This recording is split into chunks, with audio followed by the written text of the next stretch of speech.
Hello everyone, welcome back. It's Kris. I'm doing Mrballen Top 3 Photos with Disturbing Backstories Part 8. For those who, I'm breaking the fourth wall here. I just did video 6 and 7. Shh. I'm not supposed to tell you that I've done a couple of them today. I'm banking them from the future. But let's pretend like I didn't say that. Let's keep that under our hats together. If you like the Mrballen videos, I know there are people out there doing kind of some of the newer ones. These are the older ones, but you know, hey, Mrballen really can't go wrong. His stories are fantastic. But if you like the video, give it a thumbs up, subscribe to the channel. It all helps. It lets YouTube know that people like me, and they want to see my content, so they'll help push it a little more. Because I can only do so much. But I appreciate the subscribers that I have and the comments that you make. It means a lot, and I'm hoping that you'll continue, and we can build this up to at least, I don't know, 26 subscribers. That'd be amazing, or more. That'd be a great too. But I'm not pushy. But anyways, let's go ahead and get started with this video, and let's see what he has. Today, I'm going to share 3 progressively more disturbing stories, and at You the end always of each do of them, that. I will reveal the picture or pictures that are famously associated with that story. But before I get into today's stories, if you're a fan of the strange, dark, and mysterious delivered in story format, Nope, then I'm you've not. come to the right channel. Oh. Because that's all I do, and I upload 3, 4, even 5 times every week. So if that's of interest to you, please RSVP as single to the Like Button's wedding, and then show up with a +1. Also subscribe to this channel and turn on all notifications so you don't miss any of my weekly uploads. Yeah, do what he let's said get for into me. Today's stories. Do what he said, but do it for me, and then pretend like this music is my intro.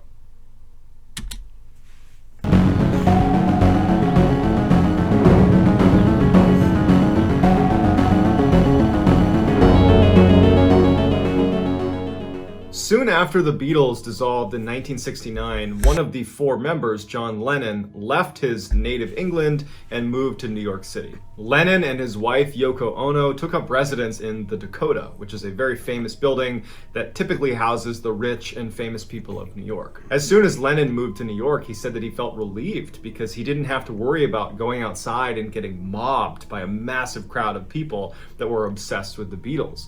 There were people that were huge Beatles fans in New York, but they seemed more respectful, and they would ask for his autograph, but they would mostly leave him alone. Mark David Chapman had always been a massive fan of the Beatles with a particular interest in John Lennon. But after a 1966 interview where John Lennon, kind of off the cuff, said that the Beatles were more popular than Jesus, this soured Chapman's adoration of Lennon. One of Chapman's high school friends recalls around this time frame Chapman rewriting the song Imagine by John Lennon to read, "Imagine if John Lennon was dead." Chapman started referring to Lennon as a poser and said that he espoused virtues and ideals that he himself did not practice. And so in relative short order, following that 1966 interview, Chapman went from this adoring fan of the Beatles and John Lennon to really solely hating John Lennon and everything he stood for. By 1980, it's safe to say Mark Chapman had become obsessed with John Lennon. Specifically, he had become obsessed with hating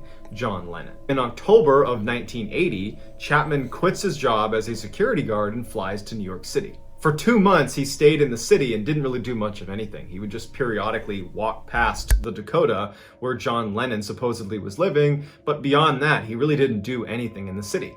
But that would all change on December 8th, 1980. On that day, Chapman went to the Dakota, and he stood right outside the entrance to this building and just waited in hopes that he might run into John Lennon. At 5 p.m. that day... That's typically what I do with people that I hate. I go to where they live, and then I just hang around and wait to see them. Because that's not what a psychopath would do. John Lennon comes out with his wife Yoko Ono, and they walk right past Mark Chapman, who flags them down, and he asks John if he can have his autograph. And that's another thing you typically do with somebody that you hate. Hey, can you sign this? That'd be great for me, bud. Don't tell me how this ends, though, because I'm curious. John Lennon, even though he has a limousine waiting for him, and there's people that are starting to notice that, oh, that's John Lennon, people are coming over, John still took the time to sign an autograph for Mark Chapman. He was very friendly with Mark and asked him if this is enough. Do you want anything else?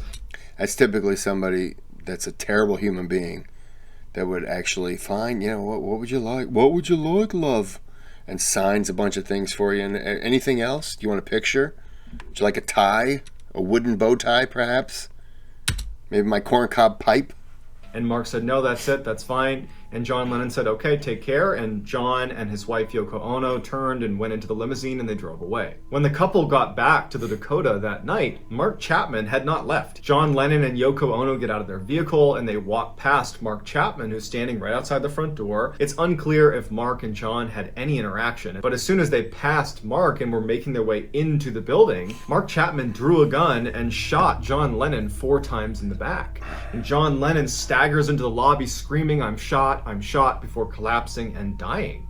And Mark Chapman, he knew what he was doing. He just stood there, put the gun back in his pocket and just waited to be arrested. Chapman's lawyers wanted him to plead insanity, but he refused and instead said, I was totally sane, I knew what I was doing, I chose to shoot John Lennon, and I plead guilty. And he was given 20 years to life in jail.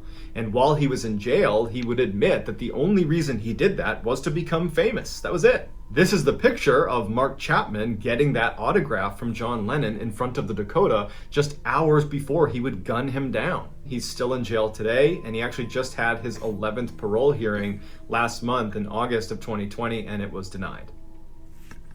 He shouldn't even have had the option for 11 of them. That should be life. You want to be famous? Okay, you're going to be famous in jail forever. That's what he should have gotten. I hate this guy.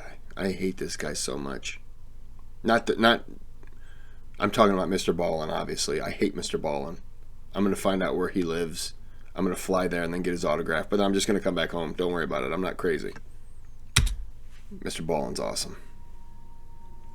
On July 17, 2014, people at Amsterdam's bustling international airport began boarding Malaysian Airlines flight MH17 that was bound for Kuala Lumpur. The 283 passengers on board were from all over the world. Some were traveling for vacation, some were going home, others were just traveling for business. In addition to the 283 passengers, there were also 15 crew members that rounded out the flight to a total of 298 people on board MH17. One of the passengers, before walking down the runway to get on the flight, took a picture of the plane itself and uploaded it to Facebook and kind of jokingly captioned it, "If we go missing, this is what it looks like," in reference to another Malaysian Airlines flight, Flight 370, that had actually gone missing just a couple of months earlier. Once the boarding was complete on MH17, one of the passengers on board uploaded to Instagram a short video of passengers stuffing their luggage into bins and the captain coming over the intercom saying that, boarding is complete and it's time to turn off your cell phones as we prepare for takeoff. A 15-year-old Dutch boy named Gary Slock and his mother Petra had just sat down inside the plane and they could barely contain their excitement. The pair had signed up for what they were calling a vacation of a lifetime with a group that took single parents and their children on these lavish vacations. Gary, who was the goalkeeper for a soccer team, had been telling his family how jealous his teammates were of this trip he was about to go on with his mother. Before Gary turned off his phone, as instructed by the captain, he took a selfie of he and his mom grinning ear to ear, excited about their trip, and he uploaded it to Facebook for his friends and family to see. Gary turns off his cell phone, puts it away, and he and his mom sit back and get ready for takeoff. The plane takes off without a hitch. It gets up to cruising altitude, and it's going to be a long flight. It's about 12 hours from Amsterdam to Kuala Lumpur, and so everybody on board's kind of settling in. They're getting their iPads out. They're getting a book out maybe. The crew is making their rounds, offering snacks and drinks, and people are looking out the window. It's a beautiful day, and everyone's just kind of settling in for a long flight. About 3 hours after takeoff, around 4 p.m., the captain of MH17 got in touch with air traffic control at the nearby airport, which was in Ukraine. The pilot told controllers that everything was fine. He was flight level, 33,000 feet. The controllers acknowledged that and said, hey, there's a little bit of air traffic in the direction you're going. You need to reroute your course very slightly. The pilot acknowledged this change in course and was beginning to tell them what he was going to do next when he cut out. The controllers on the ground in Ukraine began hailing MH17 to try to get the captain back online. They couldn't reach him. The plane had sent no distress signals, and over the course of their communication, the controllers had not noticed anything abnormal.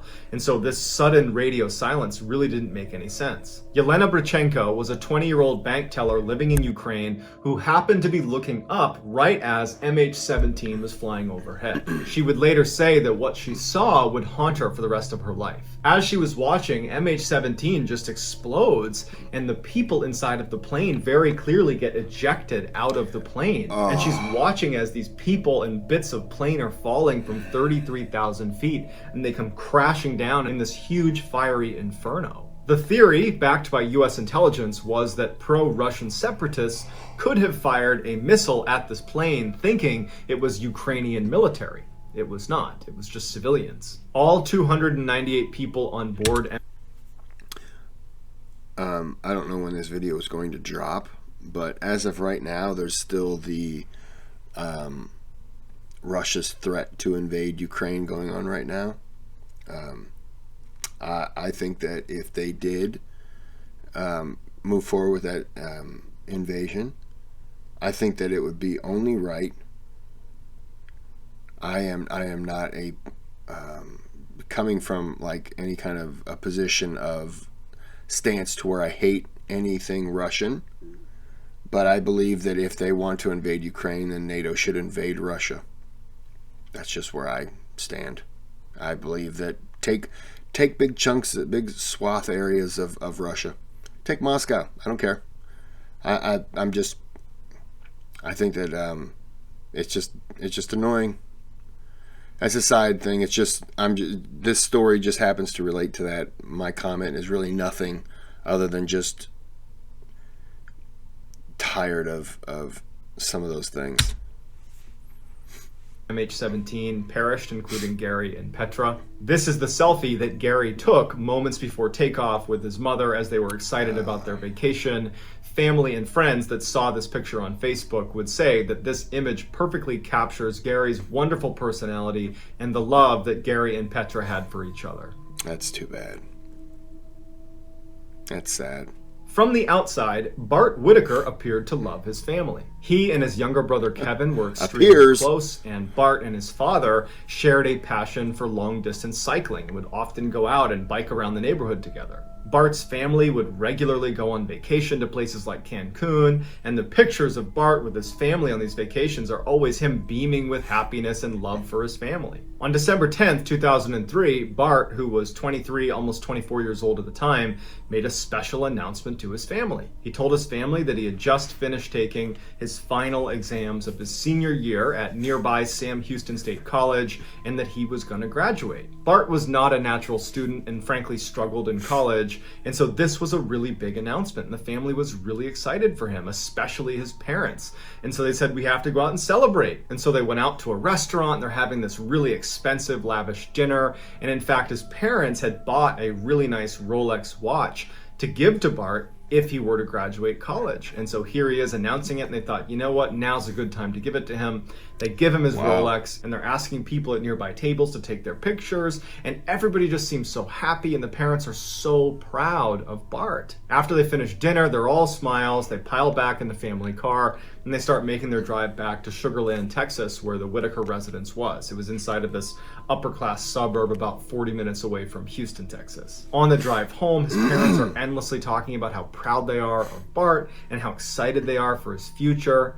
They get back to their house, they pull in the driveway, and Bart's brother and parents make their way up to the front door. Bart is behind them, and he says, hey, I forgot something in the car. He turns around and goes back to the car as his brother and his parents walk into the house and are immediately gunned down by an assassin waiting inside of the Whitaker residence. Bart hears the shooting and runs back inside the house. He sees his family is down. He ends up wrestling with the shooter, who ends up shooting him but hits him in the arm before escaping the house. A neighbor hears the shooting and runs outside and sees this chaotic scene. They call 911. Police show up, and Bart's brother, Kevin, has passed away, as well as his mother. They both died on scene. As for Bart and Bart's father, they would go to the hospital and they would both make a full recovery. So this huge investigation is launched to figure out who this assassin was and why he was attacking the Whitaker family.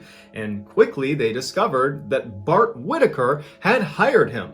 Bart Whitaker wanted his family killed so he could take their money. And he had the assassin shoot him in the arm to make it look like, this was not his fault and he wasn't involved. Here's a picture from the night they were out celebrating Bart's big accomplishment that he had finished his final exams, except Bart was a total liar and he had stopped going to classes ages ago. He was failing every class and was not even close to graduating. In this picture, Bart knows that the assassin he hired is currently sitting in their house, waiting for them to return when he is going to open fire and kill Bart's family. The people in this picture with him are going to be murdered literally hours later, and he knows it. Bart was convicted in 2007 for hiring the hitman and was given the death penalty, but 40 minutes before his execution, the governor of Texas commuted his sentence to a life sentence because, oddly enough, Bart's own father, one of the people he tried to have killed, had forgiven him and did not want to see his last remaining family member be executed. So that's going to...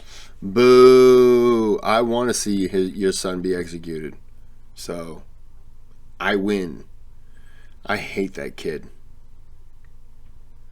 I've done a couple of these stories today, and I've really gotten angry. It's probably not good for blood pressure. Wow. There's some real scumbags on this planet, aren't there? Just a bunch of people who should just go into a closet and just pull the pin on a grenade and just roll it in there and close that door. Make sure the whole room there is bomb-proof. I hate those people. I'm saying they're sickos, and then here I am I'm having them kill themselves. Oh well. Yeah, I'm in the right. It's fine. I know. Well, I'm going to end it here.